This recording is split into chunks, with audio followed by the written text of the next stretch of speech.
আসসালামু আলাইকুম। আমাদের যে মজু কোম্পানি, এটা 2 লিটার 60 টাকা ছিল, এখন 2 লিটার 110 টাকা। তারা আবার একটা লোগো দিছে যে স্ক্যান করলে 1 টাকা করে ফিলিস্তিনে দেওয়া হইব। আমরা স্ক্যান করি। আমার এখন 3টা বোতল আছে, এই বোতলটা এইমাত্র আমরা খাইছি, আরো 2টা বোতল আছে। এই 2টা বোতল আমরা খাইছি, আরেকটা বোতল এখান থেকে নিয়েছি। তবে দোকানদার বলতেছে এটা স্ক্যান করা হয়েছে না, এখন আমরা 3টা স্ক্যান করি।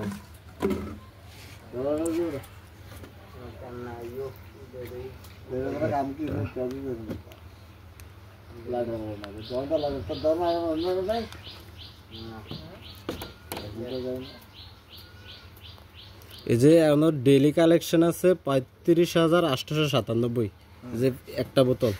এই বোতলটা আমি দিয়ে দিতেছি, সরাই লাইতেছি। এখন আরেকটা বোতল আমরা স্ক্যান করবো।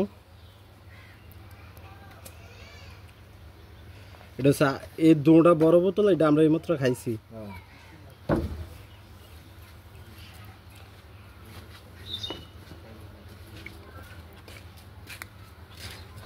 যে আরেকটা বোতল স্ক্যান করছি 35,897। আমাদের কিন্তু সংখ্যা বাড়ছে না। এই বোতলটা দিয়ে দিই। আরেকটা বোতল, এটা আমরা দোকান থেকে কালেক্ট করছি, তবে দোকানদার বলতেছে যে এটা কোনো স্ক্যান হয় নাই এখন পর্যন্ত। স্ক্যান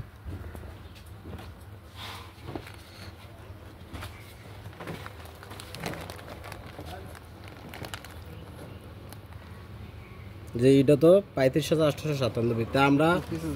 তাই আমরা এই 3টা বোতল স্ক্যান করছি, কম করে 2 থেকে 3 মিনিট লাগছে। আমার কথা হইতেছে 2-3 মিনিট পুরো বাংলাদেশে কি একটা মজুর বোতল কি স্ক্যান হয় নাই? মোটামুটি হওয়ার কথা। তো একটা সংখ্যা ভালো না।